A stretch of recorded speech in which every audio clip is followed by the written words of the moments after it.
Hey kids, Mr. Strobel here. Going to talk about our IXL that you have to do for this week on Wednesday.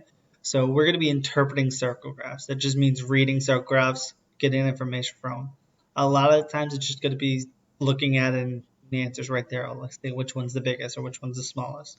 Some questions are different, some involve real math. So let's look at the first one I have on mine. Now you know IXL, it's random, so you're not going to have this exact problem, but you'll have something similar.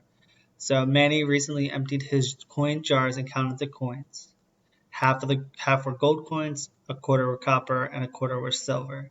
So if there are 56 coins in all, how many more gold coins than copper coins were there in the jar? So we have to compare the amount for both.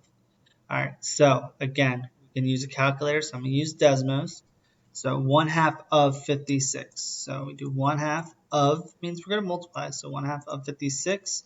That means there are 28 that are gold, and then 1/4 of the coins were copper. So that means there's 14 in copper, and then just to figure out the difference, we subtract, so our answer is going to be 14. So we put our answer in, bam.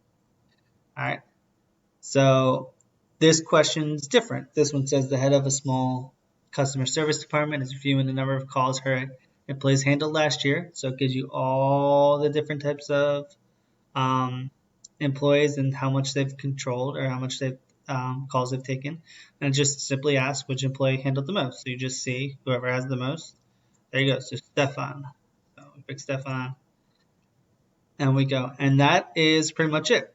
So you just have to go through, read the questions early. Should be read the questions carefully. It should be a pretty straightforward one. All right, like this one is arrange it most to least.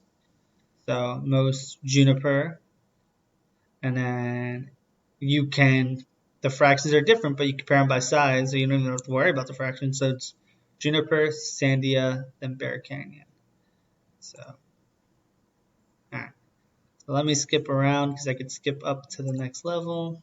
So at one ribbon, it's asking least productive to most productive, so it's still doing the same thing. So that's the type of questions you'll have. You'll have to compare sizes, put them in order, or find out the amount of people that picked each section.